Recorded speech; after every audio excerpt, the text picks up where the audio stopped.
todos, incluido Giardini, ¿no? ¿En qué orden? Bueno, Giardini es el técnico, es el que pone la alineación titular y ¿Se equivoca en la alineación titular?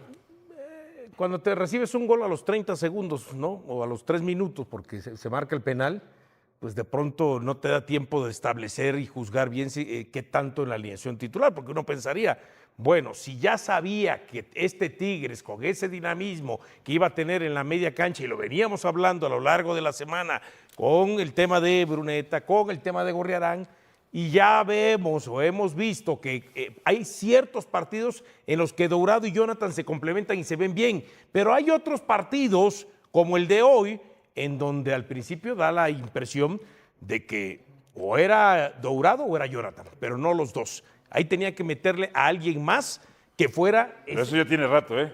Bueno, pero... No lo entiende. Y no lo entiende, pero además, si le agregas el tema de Veiga, que viene, es de esos jugadores que tiene un ritmo de juego semilento, pues el equipo desde la media cancha se termina alentando aún más. Pero yo te lo dije el otro día, cuando tú decías y tirabas cohetes y caíste en el triunfalismo de que porque el América había goleado al Puebla 4-0, yo te dije, no, tranquilo, con este América hay que ir partido a partido. Este América es una incertidumbre. Entonces, entonces tampoco entramos en el catastrofismo. A ver, hoy lo de hoy fue vergonzoso. Ajá. ¿Entramos en el catastrofismo o no? ¿Y qué te incluye para ti el catastrofismo? ¿Qué te incluye? ¿Que se vaya el técnico? ¿Que se vayan a la banca 3, 4 jugadores porque no están dando el ancho? ¿Qué es lo que incluye? ¿Tú tienes memoria? ¿Tú tienes memoria? La que me conviene, sí. Ok. Bien, ya no le digas nada. Ya respondió muy bien, ya no le digas nada. Quiero recordarte Ajá. que había un América campeón con un joven auxiliar, bueno, el joven no tanto, pero con un auxiliar que le dieron la oportunidad y que llegó a sumar 32, 42 partidos sin perder. Que incluso fue Atlético Nacional a Colombia y ganó. Le dieron la oportunidad. A ese América lo hizo campeón y lo hizo campeón de campeones.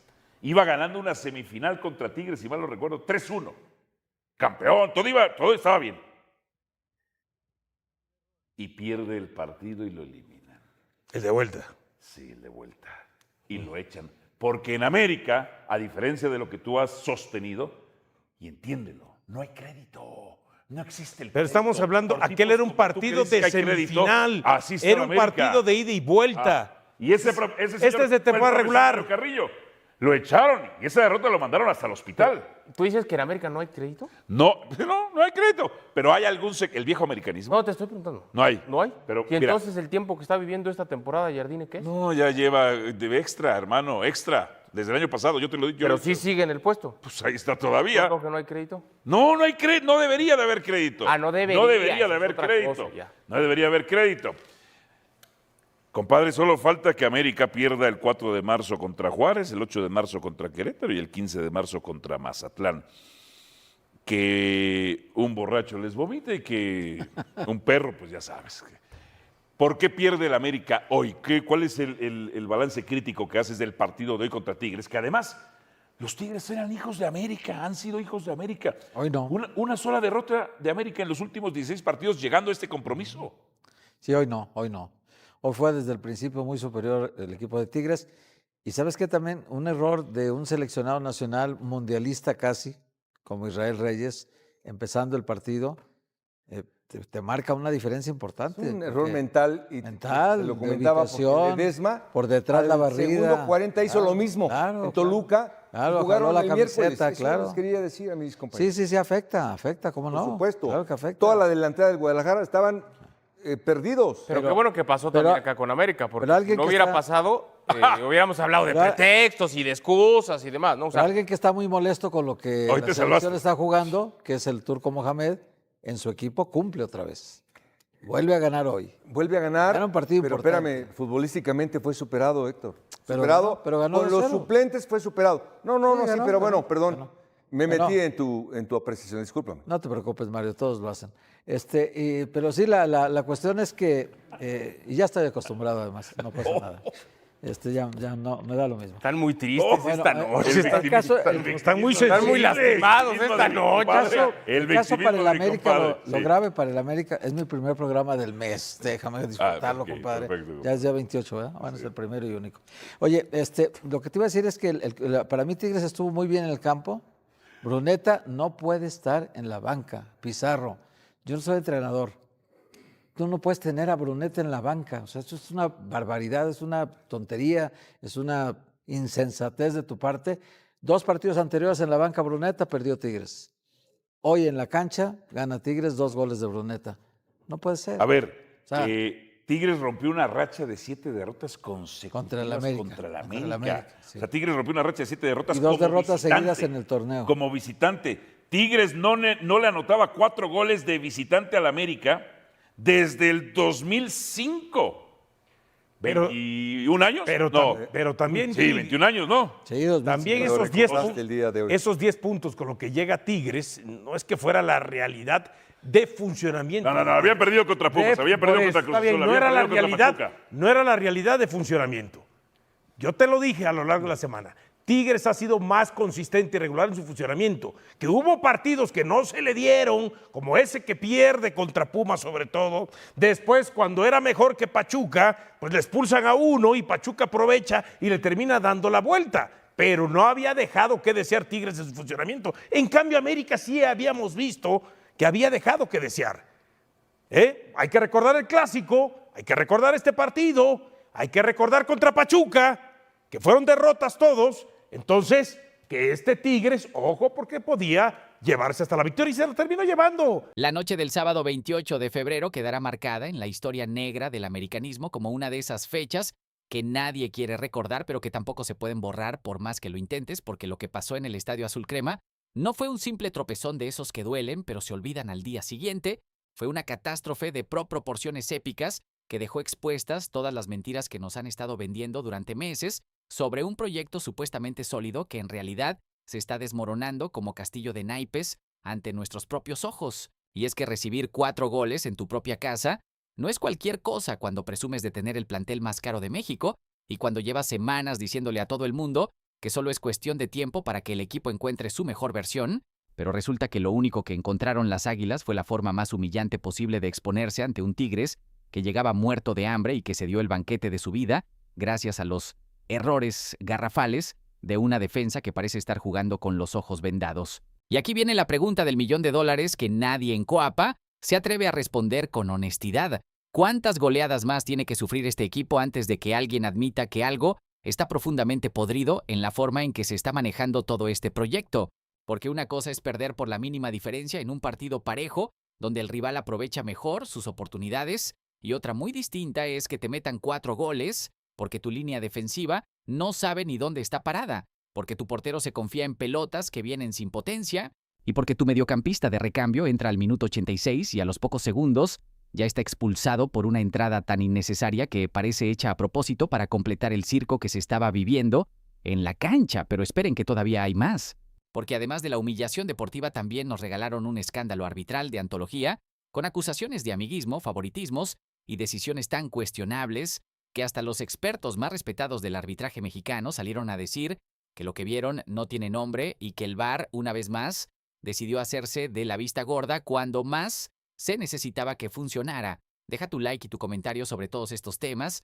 Vamos a comenzar hablando primero sobre la goleada histórica que tiene a todo Coapa con la cabeza metida en un balde de agua fría, tratando de entender cómo fue posible que un equipo que costó millones de dólares armar terminara siendo destrozado por un Tigres que venía arrastrándose en el torneo y que necesitaba desesperadamente este triunfo para no hundirse por completo en la mediocridad. El marcador final de 4-1 es de esos números que te hacen cuestionar absolutamente todo lo que creías saber sobre este plantel, porque no estamos hablando de perder contra el líder general en un partido cerrado, donde te ganan por un gol de suerte en el último minuto. Estamos hablando de que te metieron 4 goles en tu propia casa y que además lo hicieron con una facilidad pasmosa que dejó claro que el problema no es de mala suerte ni de detalles puntuales, sino que es un problema estructural que tiene que ver con la forma en que este equipo se para en la cancha a defender. Y aquí viene la primera pregunta incómoda que André Jardín tendría que responder si tuviera un mínimo de autocrítica. ¿Cómo es posible que después de meses trabajando con este plantel todavía no hayan encontrado una forma coherente de defender en bloque cuando el rival los presiona con intensidad? Porque lo que vimos el sábado no fue un equipo que tuvo un mal día y cometió un par de errores puntuales, fue un equipo completamente perdido, que no sabía si salir a presionar o replegarse a defender el área, que dejaba espacios monumentales entre líneas que cualquier rival medianamente decente iba a aprovechar sin piedad, y que cada vez que Tigres llegaba al área, parecía que iban a marcar porque la línea defensiva estaba más desorganizada que manifestación de taxistas. El único momento en que el América mostró algo de dignidad fue cuando Brian Rodríguez metió ese golazo espectacular al minuto 68 que hizo que todo el estadio explotara pensando que todavía había tiempo para la remontada épica, pero esa ilusión duró literalmente lo que tarda en caer un rayo, porque Ángel Correa de Tigres volvió a marcar casi de inmediato y ahí quedó sepultada cualquier esperanza de que las Águilas pudieran levantarse del knockout que ya traían desde la primera parte. Y lo más triste de todo este asunto no es ni siquiera el marcador abultado ni los 3 puntos que se fueron a la basura, sino la sensación de que este equipo no tiene alma ni carácter, ni esa capacidad de reacción que se supone que tienen los grandes cuando las cosas se ponen difíciles, porque cuando estás perdiendo en tu casa, lo mínimo que esperas es ver jugadores enojados, tirando patadas y corriendo como desesperados para al menos dejar el pellejo en la cancha, pero lo que vimos fue un grupo de millonarios caminando por el campo como si estuvieran en un entrenamiento de recuperación un lunes por la mañana. Yo creo que esta goleada va mucho más allá de los 4 goles que metió Tigres y tiene que ver con un problema de actitud y de mentalidad que lleva semanas gestándose y que nadie en la directiva ni en el cuerpo técnico ha querido enfrentar con la seriedad que merece, porque es más cómodo seguir echándole la culpa a la mala suerte o a las lesiones que admitir que este plantel está sobrevalorado y que muchos de los fichajes millonarios que se hicieron resultaron ser un fiasco monumental.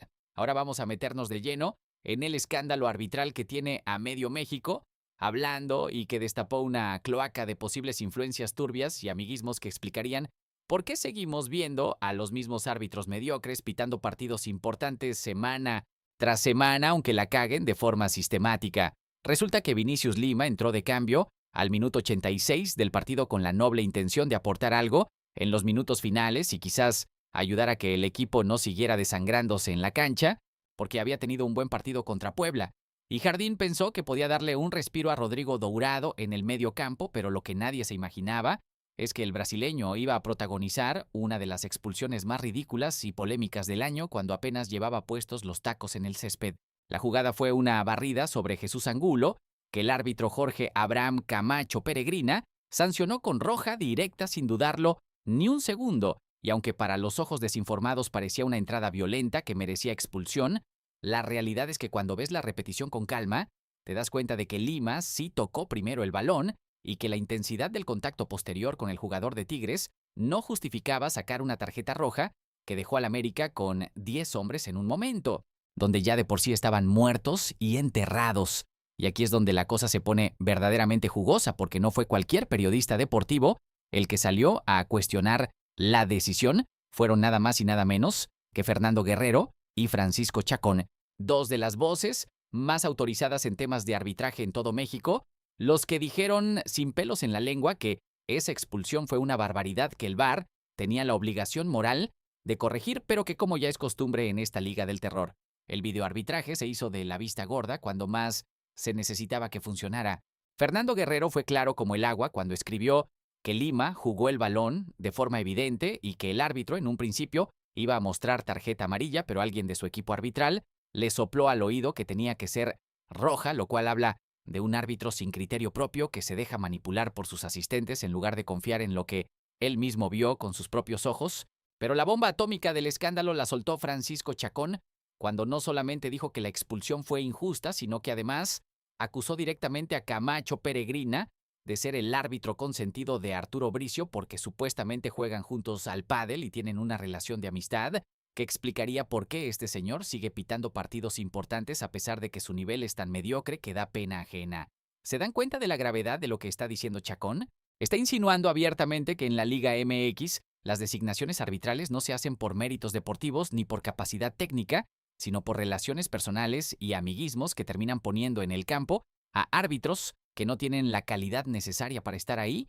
Y si eso es verdad, entonces todo este circo que llamamos fútbol mexicano está más podrido de lo que nos imaginábamos, Y la pregunta que nadie en la federación se atreve a responder es, ¿van a investigar estas acusaciones tan graves o simplemente van a barrerlas debajo de la alfombra como hacen con todo lo que les resulta incómodo?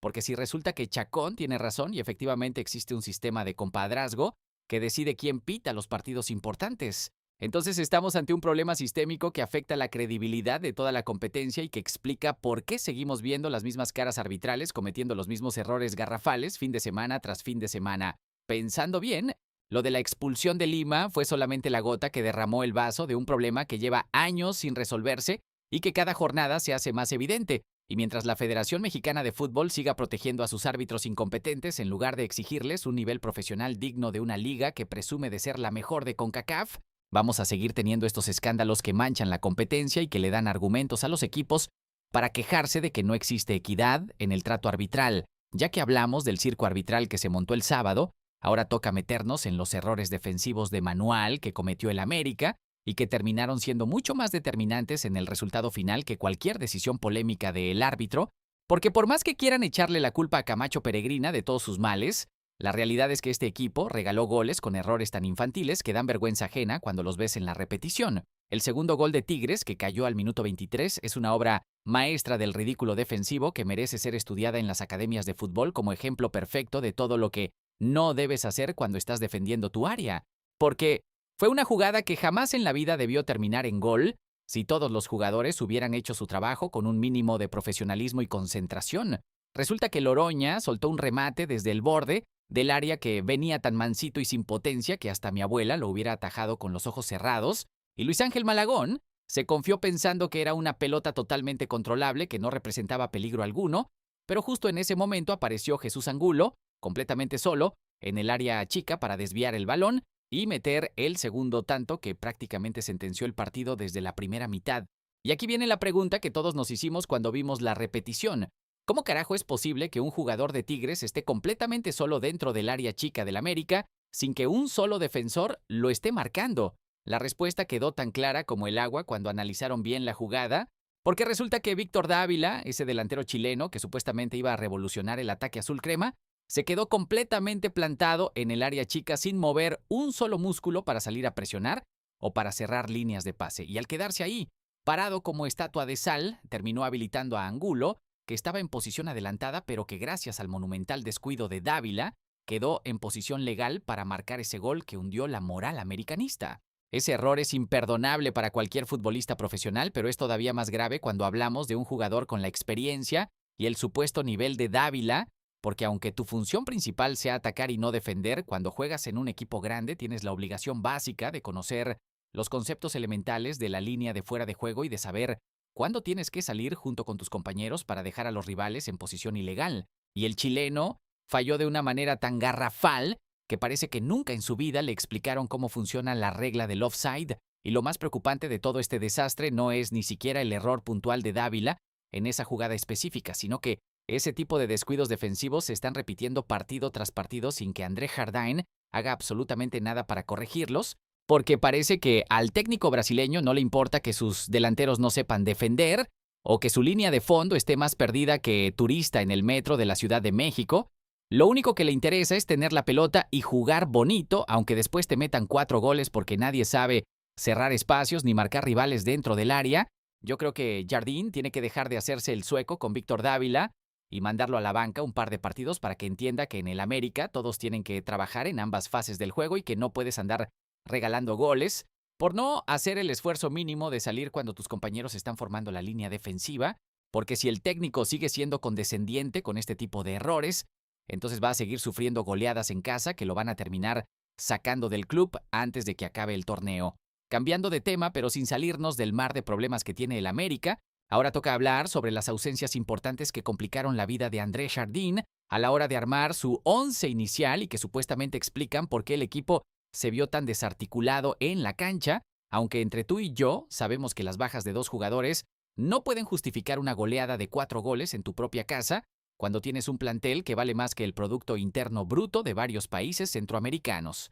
Henry Martín, el capitán azul crema, que finalmente había dejado atrás sus problemas físicos y que venía recuperando su mejor nivel en las últimas semanas, sufrió un golpe en el entrenamiento previo al partido contra Tigres y aunque no se trata de ninguna lesión grave ni de nada que vaya a tenerlo fuera por mucho tiempo, el cuerpo técnico decidió no arriesgarlo y dejarlo fuera de la convocatoria como medida precautoria, pensando en el calendario infernal que se viene y en que es mejor cuidarlo ahora para tenerlo disponible en los partidos realmente importantes.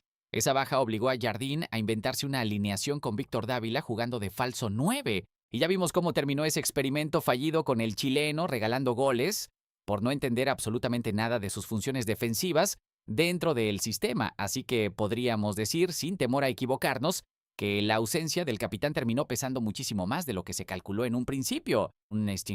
Por otro lado, tenemos la baja de Alejandro Zendejas, uno de esos jugadores que cuando están enchufados son capaces de desequilibrar cualquier partido con un simple arranque en velocidad, pero que lleva varias semanas fuera de circulación por una lesión en el aductor derecho que lo tiene viendo los partidos desde la tribuna mientras sus compañeros se hunden en la irregularidad. Según dicen los reportes médicos, la recuperación de Zendejas va por buen camino y pronto podría estar de regreso, pero Jardín no quiere correr riesgos innecesarios metiéndolo antes de tiempo y prefiere esperar a que esté completamente recuperado antes de volver a ponerlo en la cancha, lo cual suena muy responsable y muy profesional en el papel, pero que en la práctica significa que el América sigue sin uno de sus jugadores más desequilibrantes justo cuando más lo necesitan para salir del hoyo en el que están metidos. Y aquí viene la pregunta incómoda que nadie en Coapa se atreve a hacer en voz alta. ¿No será que Jardín está siendo demasiado conservador con el tema de las lesiones y que esa sobreprotección a sus jugadores está terminando por costarle resultados que después no va a poder recuperar? Porque una cosa es ser cuidadoso con las recuperaciones para evitar recaídas que compliquen todo todavía más, y otra muy distinta es dejar fuera a jugadores importantes cuando ya están prácticamente listos para jugar solo porque tienes miedo de que les pase algo, y esa línea es muy delgada y muy fácil de cruzar sin darte cuenta. Pensando bien, estas dos bajas juntas fueron un golpe duro para las aspiraciones del equipo en este partido, pero tampoco pueden servir como cortina de humo para esconder los verdaderos problemas que tiene este plantel y que van mucho más allá de si juega Henry Martín o Víctor Dávila, porque al final del día tienes un montón de refuerzos millonarios que deberían poder suplir cualquier ausencia sin que el equipo se desmorone como castillo de naipes ante el primer rival que te presiona con intensidad. Siguiendo con el calendario que no perdona y que tiene al América contra las cuerdas, ahora toca hablar sobre el próximo partido que viene el miércoles 4 de marzo a las 21:00 horas en el Estadio Azul Crema contra los Bravos de Juárez. Un compromiso que llega en el peor momento posible después de la humillación histórica ante Tigres y que se presenta como una verdadera prueba de carácter para saber si estos jugadores tienen los pantalones bien puestos para levantarse de un golpe tan duro o si van a seguir revolcándose en la mediocridad que los tiene fuera de la zona de liguilla. Y lo preocupante del asunto es que Juárez no llega como esos rivales regalados que te permiten recuperar la confianza con una victoria fácil, porque aunque venían arrastrando 4 partidos consecutivos sin ganar y parecía que estaban en picada libre, en su última presentación se reencontraron con su mejor versión, goleando 3-1 al Atlas y demostrando que cuando están enchufados, tienen los argumentos futbolísticos necesarios para complicarle la vida a cualquier equipo de la liga. Ese triunfo de los fronterizos debería encender todas las alarmas en Coapa y obligar a Jardine a preparar este partido como si fuera una final de vida o muerte, porque si el América sale con la misma actitud pasiva y el mismo desorden defensivo que mostró contra Tigres, perfectamente se pueden comer otra goleada en su propia casa, y ahí sí la crisis se convertiría en algo totalmente insostenible que pondría a Jardín al borde del precipicio y que obligaría a la directiva a tomar decisiones que nadie quiere tomar a mitad de torneo, pero que se vuelven inevitables cuando los resultados son tan malos que ya no hay forma de justificarlos. Las Águilas no tienen absolutamente ningún margen de error en este partido, cero, nada, porque necesitan recuperar urgentemente la confianza en su juego y demostrarle a una afición que ya está al límite de su paciencia que lo que pasó contra Tigres fue un accidente aislado y no una radiografía exacta del nivel real que tiene este plantel sobrevalorado. Y para lograrlo, van a necesitar que todos esos refuerzos millonarios que llegaron con bombo y platillo en el mercado de fichajes dejen de jugar como extraños que se acaban de conocer en el parque y empiecen a funcionar como el equipo cohesionado que se supone que son. El partido se va a transmitir por ViX Premium para todos los masoquistas que quieran exponerse a sufrir otro berrinche monumental viendo jugar al América, porque sinceramente, después de la vergüenza del sábado, no sé quién tiene el estómago lo suficientemente fuerte como para sentarse 90 minutos a ver otro partido de este equipo con el riesgo latente de que te vuelvan a meter 4 goles en tu propia casa. Yo creo que Jardín se está jugando mucho más que 3 puntos en este partido contra Juárez, se está jugando literalmente su continuidad en el banquillo del América, porque otra derrota en casa terminaría de hundir su credibilidad como técnico y abriría la puerta para que empiecen a sonar nombres de posibles reemplazos. Y aunque tiene ese tricampeonato en su haber que le da cierto crédito y margen de confianza, la realidad cruda es que en Cuapa la paciencia se agota más rápido que cerveza en taquería, y este inicio de torneo ha sido tan catastrófico que ya no alcanza con recordar las glorias del pasado para justificar que te sigan dando oportunidades mientras hundes al equipo más grande de México.